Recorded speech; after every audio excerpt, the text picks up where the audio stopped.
Hi students, आज की इस वीडियो क्लास में आप सबका स्वागत है। कल की वीडियो क्लास में हमने प्रेजेंट इंडेफिनिट टेंस को देखा था, प्रेजेंट इंडेफिनिट टेंस को स्टडी किया था। स्टूडेंट्स, आज के इस कोरोना पैंडेमिक में मैं आशा करता हूं कि आप सब लोग अपने घरों पर होंगे, स्वस्थ होंगे, हेल्दी होंगे, सेफ होंगे। कोरोना ने हमारी क्लासेस, ऑफलाइन क्लासेस को, स्कूलों को, कॉलेजों को बंद कर दिया। लेकिन जब स्कूल और कॉलेज बंद हैं तो क्या हमारी पढ़ाई भी बंद हो?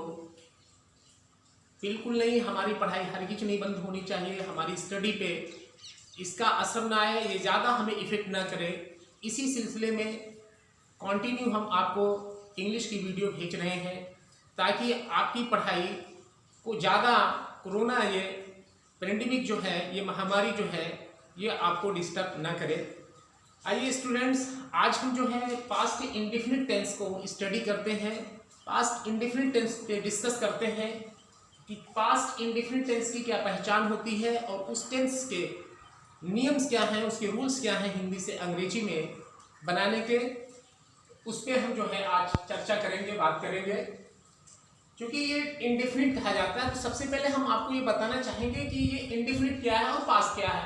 कल तो हमने बताया था कि प्रेजेंट, पास्ट और फ्यूचर सबको बताया था। यानी ऐसा वर्ब जो पास्ट टाइम को रिफर करता है उसे हम पास्ट टेंस का कह देते हैं। लेकिन इंडेफिनिट क्या होता है? डियर स्टूडेंट, कोई भी सेंटेंस हमारे पास जो होता है, जब सब्जेक्ट उसमें जो भी एक्शन करता है, वो एक्शन सब्जेक्ट के द्वारा जो भी हो रहा है, उस एक्शन को बगैर कहे हुए कंप्लीट या इनकम्प्लीट, यानी कंप्लीट या इनकम्प्लीट का मेंशन ना हो, इसको बगैर क्लियर किए हुए जो बात होती है, जो एक्शन होता है, उसे ही हम इंडेफिनिट कहते हैं। यानी सब्जेक्ट जो काम कर देता है वो काम बगैर कहे हुए, बगैर पूरा किए हुए कि मतलब ये कंप्लीट हो चुका है या इनकम्प्लीट है, इसका मेंशन उसमें नहीं होता है, बल्कि उसको क्या छोड़ देता है, उस एक्शन को जो सब्जेक्ट होता है वो इंडेफिनिट ही लीव कर देता है, छोड़ देता है, लेफ्ट कर देता है।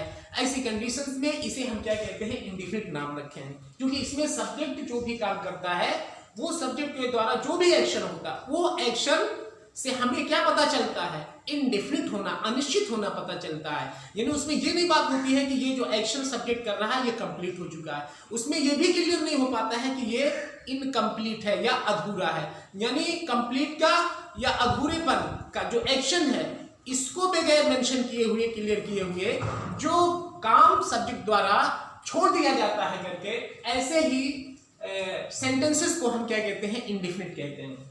सबसे पहले स्टूडेंट्स, हम आपको ये बताना चाहेंगे कि अगर कोई भी हिंदी का हमारे पास सेंटेंस मौजूद है तो आप कैसे पहचानोगे कि ये पास्ट इंडेफिनिट टेंस है। सबसे पहली पहचान तो हमने यहाँ पे आपको मेंशन कर दिया है व्हाइट बोर्ड पे, आप इसको नोट कर सकते हो।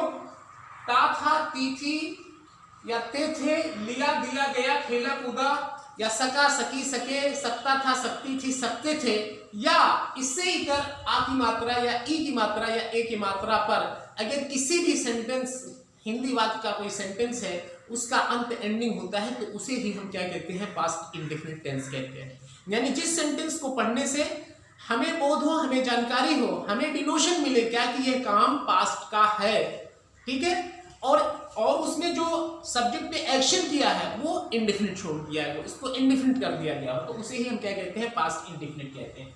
क्लियर हुआ?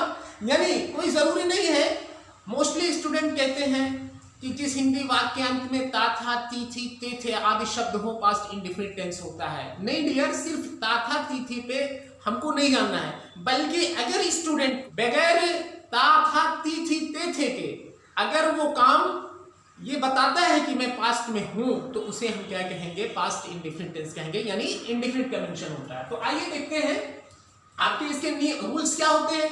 रूल्स हम देखते हैं कि अगर आपका हिंदी वाक्य का जो सेंटेंस है वो अफर्मेटिव सेंटेंस है, ठीक है, तो उसमें यह है कि सबसे पहले हम सब्जेक्ट को लिखते हैं, फिर इसमें वर्ब की सेकंड फॉर्म को लाते हैं, पास्ट फॉर्म को लाते हैं, और उसके बाद हम क्या लिख देते हैं? ऑब्जेक्ट को लिख देते हैं। यहाँ हमारी वर्ब है और वर्ब की दूसरी रूप लिखा हुआ है, सेकंड फॉर्म को।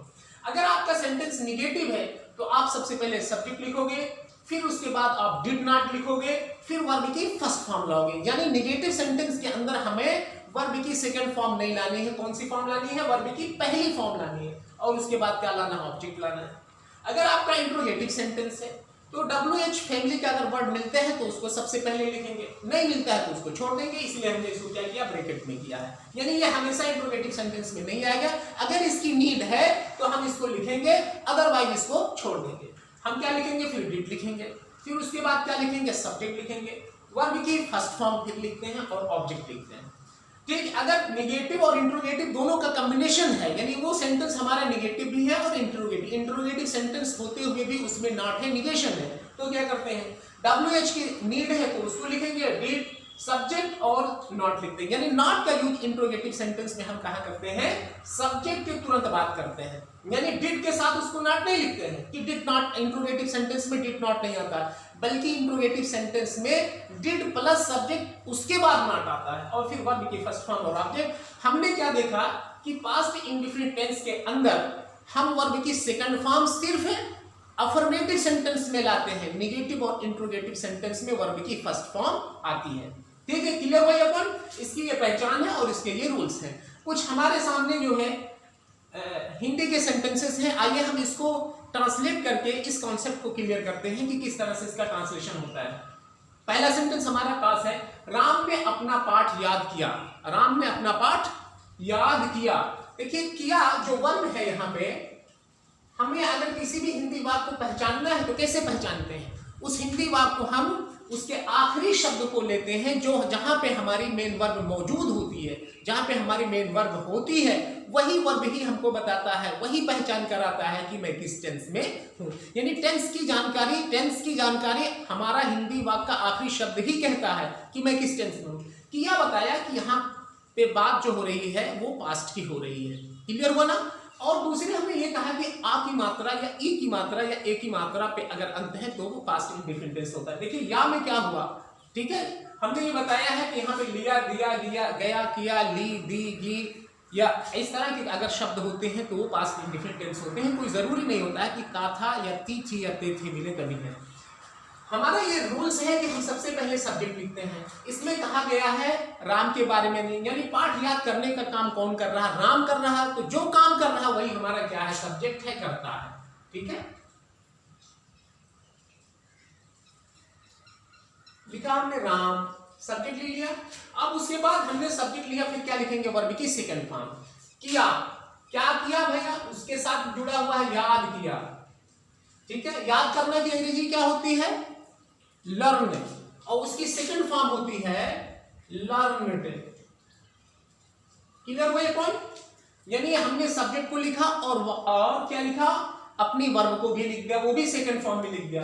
तो दो बातें तो हो गई। अब हमारा ऑब्जेक्टिव पार्ट बच रहा है। ऑब्जेक्ट हमारा क्या है? अपना पार्ट। तो हम क्या लिखेंगे? अपना पार्ट। यानी राम सिंगुलर पर्सन है, तो जब सब्जेक्ट हमारा सिंगुलर पर्सन का कोई नाम होता है तो उसके लिए अपने नामक शब्द की जो अंग्रेजी आती है वो आती है हिज। हमने लिखा हिज लेसन। Clear point? यानी Ram learned his lesson, Ram ने अपना पाठ याद किया। दूसरा एक सेंटेंस है, वह एक गेंद खरीदी।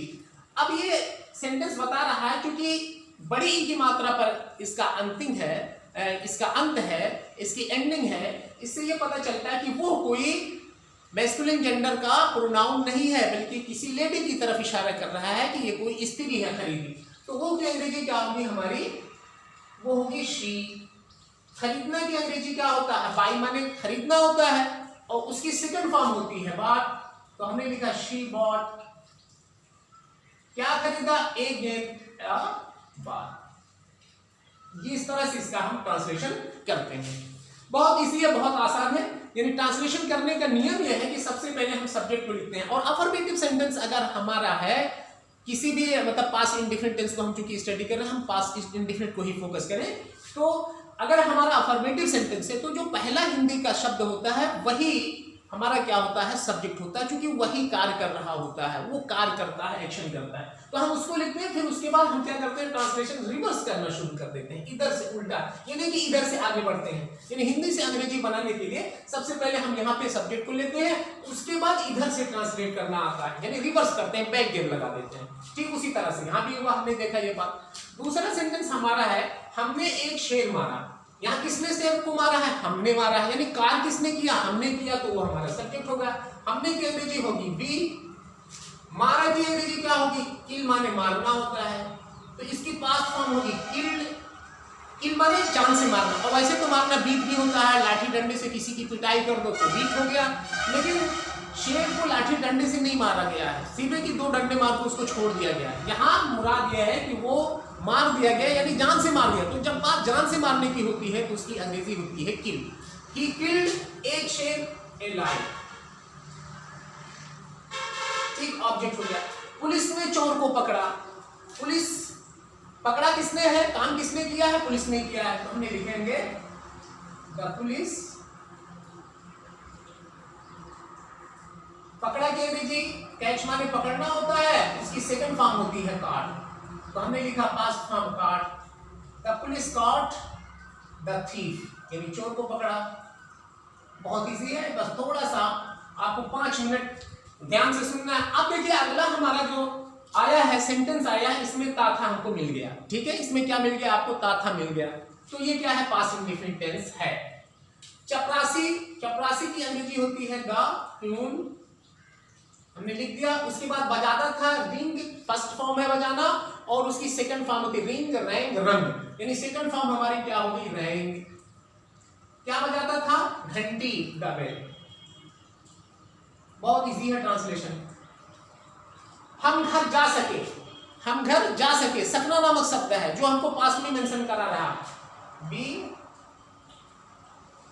सब्जेक्ट, बी सके की अंग्रेजी कुड, पास्ट फॉर्म में। अब उसके इसके साथ कुड के साथ हम फिर वर्ब की मेन वर्ब जो आएगी हमारी, उसकी हम सेकंड फॉर्म नहीं लाएंगे, उसकी फर्स्ट फॉर्म लाएंगे।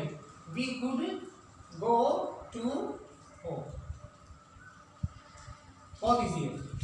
वे कल मुंबई गए, सब्जेक्ट हमारा दे है, और गए की अंग्रेजी होगा, गो मींस जाना होता है, और उसकी सेकंड फॉर्म होती है वेंट, तो हमने लिखा go went, sorry they went Mumbai गए। मुंबई की अंग्रेजी मुंबई ही होगा, क्योंकि पर्सनल नाउन है मुंबई। कब गए, कल गए, यानी बीता हुआ कल, तो बीते हुए कल की अंग्रेजी होती है यस्टरडे, यस्टरडे। उसने सत्य बोला, देखिए बोला, ठीक है, ये क्या कह रहा है, मैं पास्ट इंडिफिनिट टेंस हूं, तो उसने की अंग्रेजी होगी ही, या वो, उसने या वो सत्य बोला। बोला की अंग्रेजी स्पीक मींस होता है बोलना, और उसका सेकंड फॉर्म होगा स्पोक। क्या बोला, द ट्रूथ। ट्रूथ मींस सत्य या सही। इतना हमने तो इसका ट्रांसलेशन कर लिया। अब देखते हैं इसी का हम नेगेटिव बनाते हैं। नेगेटिव, इतना जितने ट्रांसलेशन हमने कर लिया है, अब हम इसका नेगेटिव बनाने जा रहे हैं। अब होगा राम ने अपना पाठ याद किया। अब इसी बात को हम कह सकते हैं राम ने अपना पाठ नहीं याद किया। अब जब नहीं याद किया, यानी जो उसका एक्शन है उसको निगेट किया जा रहा है, उसका इनकार किया जा रहा है, तो क्या होगा, हम लिखेंगे राम।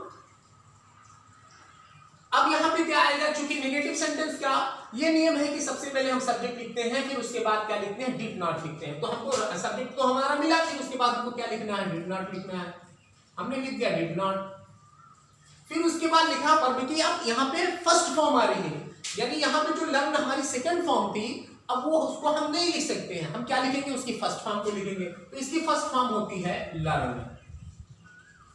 क्या नहीं किया, अपना लेसन, हिच लेसन। उसी तरह से यहाँ सी पार्ट, ए बाल, उसने वह एक गेंद खरीदी, वह एक गेंद नहीं खरीदी, या उसने एक गेंद नहीं खरीदा, ठीक है, या वो एक गेंद नहीं खरीदी। चूंकि यहाँ पे है लेडी के लिए है, तो हम इसको शी ही लिखेंगे। शी सब्जेक्ट मिला, फिर उसके बाद डिड नॉट, उसके बाद बाट जो हमारी सेकंड फॉर्म है उसको हम लिखेंगे किस फॉर्म में, पहली फॉर्म में। तो ये होगा buy, B U Y, by और बाल।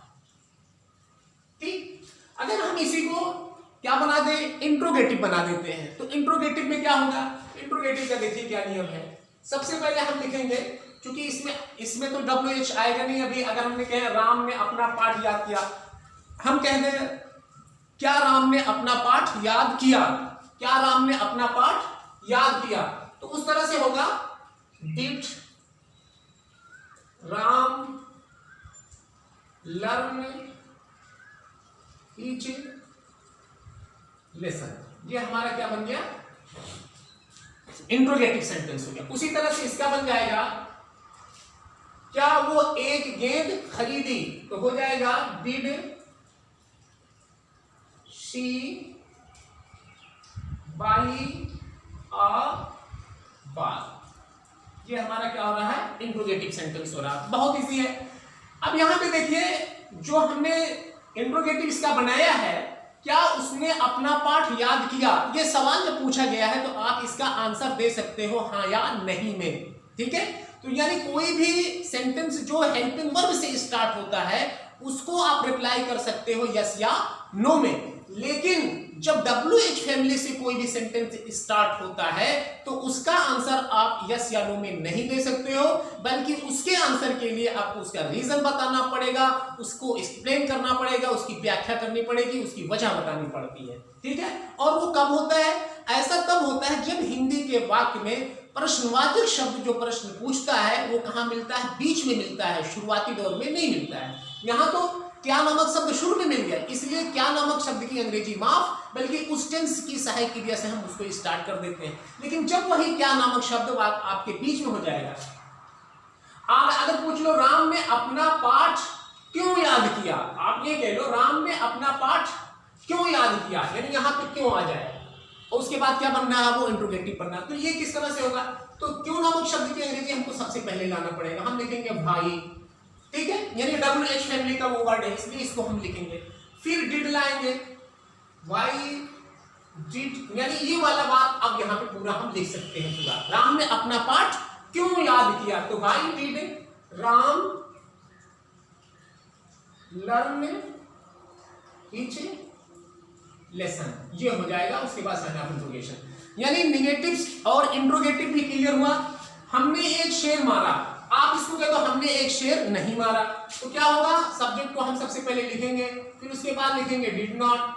हमने डिड नॉट लिखा, अब यहां पे जो किल है अपने पास्ट फॉर्म में आएगी, अपनी प्रेजेंट फॉर्म में आएगी, यानी पहले रूप में आएगी, तो इसको हम क्या करेंगे, किल कर देंगे, अ लाइन, ठीक। The police card the thief, हम इसकी नेगेटिव बनाएंगे, सब्जेक्ट लिखेंगे द पुलिस, पुलिस को हमने लिख दिया। उसके बाद हम फिर एक बार नेगेटिव के लिए हम क्या करेंगे, डिड नॉट लिखेंगे। अब यहां कार्ड जो आपकी सेकंड फॉर्म है उसको फर्स्ट फॉर्म में क्या करेंगे, कैच कर देंगे, क्या हो जाएगा ये कैच। अब उसके बाद हम लिखेंगे द थीफ, क्लियर होगा। फिर उसी तरह से अगर हम इसको इंट्रोगेटिव बनाना चाहें तो फिर वही हमारा बात होगा, क्या होगा, हम लिख देंगे डिड वी, इसका हम कर देते हैं निगेटिव और इंट्रोगेटिव दोनों कर देते हैं। हमने एक शेर मारा, ठीक है। अगर आप कहते क्या उन्होंने एक शेर नहीं मारा, तो देखिए क्या होती है, डिड वी नॉट, यानी जब निगेटिव और इंट्रोगेटिव दोनों है तो हम नॉट को कहां पर लिखते हैं, ये जो हमारा सब्जेक्ट है उसके बाद लिखते हैं, यानी डिड नॉट जो एक साथ आते थे निगेटिव में वो बीच में दूरी बना लेते हैं, यानी उन दोनों के बीच में हम सब्जेक्ट को लाते हैं। तो हो गया did we not kill a lion, ये हो गया। क्या उन्होंने क्या हमने एक शेर नहीं मारा।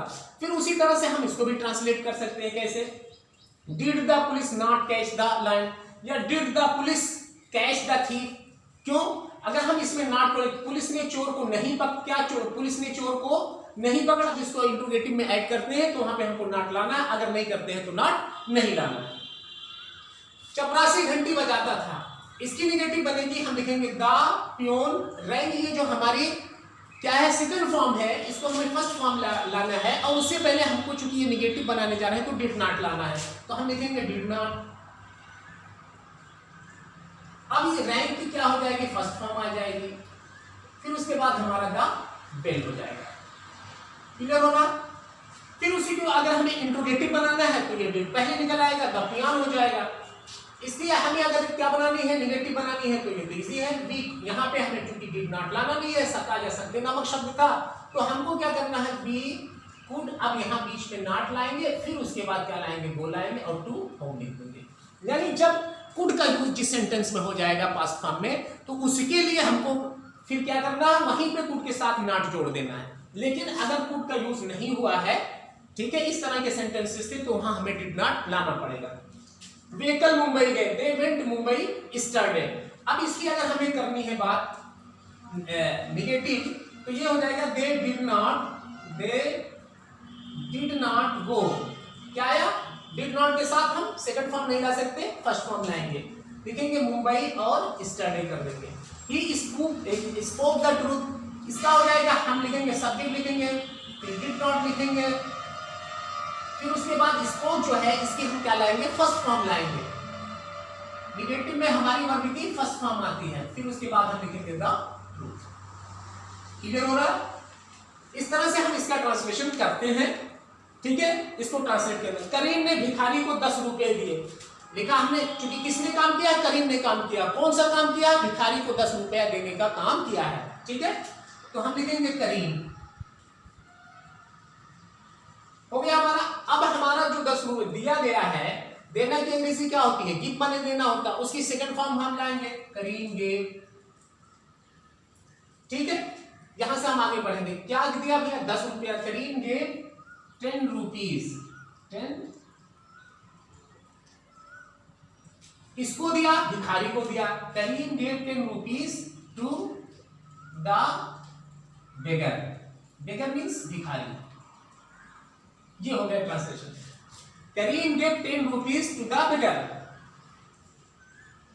या इसको हम ऐसे भी कर सकते हैं, अगर यहां पे जब हमारा दो ऑब्जेक्ट है, गेव के साथ दो ऑब्जेक्ट आता ही है गिव के साथ, तो अगर हम इसको ये यूं कहना चाहिए, करीम गेव द बेगर कह सकते हैं, करीम गेव द बेगर 10 रुपीज, ऐसा भी हो सकता है। इसको दो तरह से कर सकते हैं हम, करीम गेव द बेगर, यानी करीम ने भिखारी को दिया, क्या दिया, 10 रुपीज कर दो, 10 रुपीज। यानी ये ट्रांसलेशन हमारा इस तरह से भी हो सकता है। जब हमारे पास डायरेक्ट और इनडायरेक्ट ऑब्जेक्ट दो मौजूद होते हैं किसी भी सेंटेंस के अंदर, तो हम उसको दो तरह से बना सकते हैं। यानी जो वर्ब होती है, अगर हम क्या करते हैं, निर्जीव ऑब्जेक्ट को पहले लाते हैं, ठीक है, जैसे 10 रुपया ये निर्जीव ऑब्जेक्ट है और भिखारी क्या है, ये सजीव है। तो करते क्या है, अगर हम निर्जीव को पहले लाते हैं, ठीक है, तो सजीव को लिखने से पहले हम उसके पास क्या कर, उससे पहले हमको टू को ऐड करना पड़ेगा। लेकिन अगर हम बेगर को पहले लिखते हैं, यानी जो लिविंग बीइंग्स है उसको पहले लिखते हैं और नॉन लिविंग बीइंग को बाद में लिखते हैं, तो फिर यहां से टू निकल जाता है ऑटोमेटिक, ठीक है। हमने गलती की, हमने क्या अंग्रेजी होगी, वी गलती की, made second form, we made a mistake. इसके अलावा अगर इसकी हमें नेगेटिव बनानी है, तो हम क्या कर सकते हैं, वी डिड नॉट मेक, अब ये फर्स्ट फॉर्म में आ जाएगा, अ मिस्टेक। क्लियर हो रहा है कि नहीं होगा? तो इस तरह से हम इसका ट्रांसलेशन करते हैं। बहुत इजी ट्रांसलेशन है, सिर्फ हमको ये रूल्स मालूम होना चाहिए और उसकी पहचान मालूम होना चाहिए। सबसे पहले तो आपको ये करना होगा कि कोई भी सेंटेंस है उसको आप कायदे से पहचानो, और जब पहचान गए तो फिर उसका रूल्स को लागू करो, ऑटोमेटिक वो ट्रांसलेशन आपका कंप्लीट होगा और बन जाएगा। क्लियर हो रहा? यहाँ पे अगला ट्रांसलेशन है, क्योंकि उसी तरह से हम इसकी इंट्रोगेटिव भी बना सकते हैं। तुमने किसी से नहीं कहा, देखिए यहाँ पे अलग तरह का, थोड़ा सा अलग है, डिफरेंट है इसका, ये इससे थोड़ा सा अलग है। ऐसा देखो, अगर देखने में तो ये लगता है कि जैसे ये किसी से, इस तरह से लगता है कि जैसे कोई क्वेश्चन पूछा जा रहा है, लेकिन इसमें क्वेश्चन नहीं पूछा गया है। इसमें सिंपली कहा गया तुमने किसी से नहीं किया, कोई बात होगी उसको तुमने किसी से नहीं बताया। चूंकि यहाँ नीचे आपको दिखेगा नहीं, इसका ट्रांसलेशन हम यहाँ करेंगे, तुमने किसी से नहीं कहा। तुमने की अंग्रेजी यू हम लिखेंगे, किसी से नहीं कहा, क्योंकि ये हमारा निगेटिव है, या हमारा अफर्मेटिव नहीं, यही आपको देखना रहता है। आप उसी धुन में नहीं कि जैसे ऊपर से आ रहा था ट्रांसलेट करते हुए, आप फिर उसमें क्या कर दो, वर्ब की सेकंड फॉर्म ले आओ, आपको देखना पड़ेगा ये आपका क्या है, निगेटिव सेंटेंस है। तो हम क्या यूज करेंगे, डिड, यू डिड नॉट, हो गया ना, किसी से नहीं कहा। अब कहा जो हमारी वर्ब है उसको लिखेंगे, वर्ब हमारा है से माने कहना, यू डिड नॉट से, किसी से नहीं, किसी से की अंग्रेजी एनीवन, यू डिड नॉट से टू एनीवन। ये हो गया। ये हमारा अगला ट्रांसलेशन हमारा है आपने उन्हें क्या दिया। आपने उन्हें क्या दिया, यहाँ पे क्या किया गया है, क्वेश्चन पूछा गया। और कैसा क्वेश्चन पूछा जा रहा है, क्वेश्चन पूछने वाला जो वर्ड है वो बीच में है, मिडिल में है। तो जब शब्द हमारा जो क्वेश्चन कर रहा है वो बीच में होगा तो उसकी अंग्रेजी हमें सबसे पहले लिखना है। यही बात कही जा रही है। और अगर यही क्या आपके आरंभिक दौर में होता, शुरुआत में होता, तो क्या की अंग्रेजी क्या होती, माफ हो जाती। बल्कि हम इसका ट्रांसलेशन इसी टेंस के हेल्पिंग वर्ब से स्टार्ट कर देते हैं, ठीक है। लेकिन जब बीच में है तो इसकी अंग्रेजी हमको लिखना है। हम सबसे पहले लिखेंगे व्हाट। व्हाट लिखने के बाद हमारा अगला जो पॉइंट आता है वो आएगा डिड, पास्ट इंडेफिनिट टेंस की हेल्पिंग वर्ब लाएंगे। फिर उसके बाद हमको क्या लाना है, सब्जेक्ट को लाना है। और सब्जेक्ट है आपने, तो हम लिखेंगे यू। What did you. अब दिया जो हमारा मेन वर्ब है उसकी अंग्रेजी लाएंगे, तो उसकी अंग्रेजी होगा गिव। क्योंकि अब यहाँ पे क्या आएगा, वर्ब की फर्स्ट फॉर्म आएगी, दिया। सेकंड फॉर्म नहीं आएगी, क्योंकि डिड के आ जाने के बाद क्या आता है, फर्स्ट फॉर्म ही आती है। Why did you give, what did you give. उन्हें दिया, उन्हें क्या कर रहा है, ये हमें प्लूरल नंबर को इंडिकेट कर रहा है, सिंगुलर नंबर इंडिकेट नहीं कर रहा है। इसलिए जब प्लूरल नंबर की बात होती है तो उसकी अंग्रेजी क्या होती है, देम होता है। क्या होता है, them. What did you give them, ये सवाल पूछा गया, क्वेश्चन किया गया। अगर कोई ट्रांसलेशन है, एक दो और ट्रांसलेशन करते हैं, फिर उसके बाद इसको कंप्लीट कर देते हैं। उसने हमेशा मेरी सहायता की। हमने कहा उसने हमेशा मेरी सहायता की। उसने हमेशा मेरी सहायता की। इसके बारे में कहा गया उसने के बारे में, यानी एक्शन जो कर रहा है वो कौन है, उसने। तो हम लिखेंगे ही। सहायता करने की अंग्रेजी होगी वर्ब की second form help. He helped, I am sorry, he helped नहीं होगा, क्योंकि इसमें जो सहायता करना है इसकी मीनिंग को जो है कोई और शब्द आया है जो इंक्रीज कर रहा है, ग्रोथ कर रहा है, उसकी स्पीड को बढ़ा रहा है, ठीक है। और वो क्या है, वो हमेशा नामक वर्ड है जो हमारा क्या होता है, एडवर्ब होता है। तो इसलिए हम इस हेल्प से पहले क्या करेंगे, उसको लिखेंगे। जैसे अगर नेवर की बात होती है तो नेवर कहाँ आता है, वर्ब से पहले आता है। ठीक उसी तरह से ऑलवेज को भी हम क्या करते हैं, वर्ब से पहले ही लिखते हैं। ही ऑलवेज हेल्प्ड, मेरी सहायता, ही ऑलवेज हेल्प्ड मी। अगर आपको इसकी निगेटिव बनाना हो तो आप क्या करोगे, यहां ऑलवेज की जगह पे क्या कर दोगे, नेवर कर दोगे। उसने कभी नहीं मेरी सहायता की, उसने कभी नहीं, यहाँ हमेशा सहायता की। और उसका अपोजिट क्या होता है, कभी नहीं, है ना। उसने कभी नहीं मेरी सहायता की। तो आप क्या करोगे, ही नेवर हेल्प्ड मी। एक और सेंटेंस लेते हैं, मैं यह कार्य कर सकता था, मैं यह कार्य कर सकता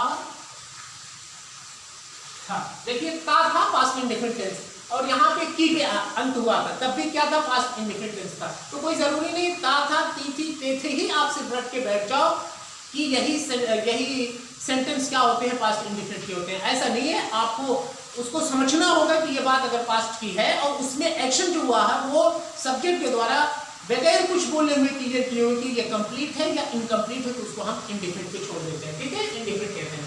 मैं आई हो गया, सकता था, सकना की अंग्रेजी कैन होती है, तो इसकी होगी past form could, I could. क्या कर सकता था भैया, कार कर सकता था, आई कुड डू। क्या कर सकता था, दिस वर्क, है ना, दिस या दिस वर्क। इसी के अगर आपको निगेटिव बनाना हो तो आप यहाँ पे नॉट लगा दोगे, I could not do this work. Interrogative अगर बनाना होगा, could I do this work, इस तरह से, है ना। तो ये आपका जो ट्रांसलेशन था पास्ट इंडेफिनिट टेंस का, इसमें आपके अफर्मेटिव सेंटेंस, इसमें आपके नेगेटिव सेंटेंस, इसमें आपके इंट्रोगेटिव सेंटेंस भी सम्मिलित थे, शामिल थे। और अफर्मेटिव से निगेटिव या निगेटिव से इंट्रोगेटिव या इंट्रोगेटिव से निगेटिव या अफर्मेटिव हम कैसे बनाते हैं, यही आपके जो रूल्स हैं सामने, इसको आपको कंप्लीटली लर्न करना होगा। और फिर उसके बाद ट्रांसलेशन आपके लिए पास्ट इंडेफिनिट टेंस का बहुत ही इजी हो जाएगा। तो स्टूडेंट, मैं उम्मीद करता हूं आप सबसे कि आप इतनी चीजों को याद रखेंगे कि उसकी क्या पहचान है और उसके क्या रूल्स हैं। ये चीज अगर आपने इसको फॉलो कर लिया तो आपको जो है ट्रांसलेशन करना आपके मुट्ठी में होगा, आपको बड़े से बड़ा ट्रांसलेशन होगा, इसी बिहार पे करते चले जाएंगे। अभी तो खैर हमने आपको बड़े ट्रांसलेशन की प्रैक्टिस नहीं करवाई है, क्योंकि अभी बेसिक लेवल पे हम चल रहे हैं। जो आपकी बुनियाद, आपके फाउंडेशन को थोड़ा स्ट्रांग करेंगे, फिर उसके बाद आने वाले कुछ लेक्चर्स में हम बड़े बड़े ट्रांसलेट को किस तरह से ट्रांसलेट करते हैं उसकी भी प्रैक्टिस और अभ्यास करवाएंगे। तो आज की वीडियो में बस इतना ही। पास्ट इंडेफिनिट टेंस क्लियर हुआ। उम्मीद करता हूँ आप सबको अच्छी तरह से इस वीडियो को समझे होंगे।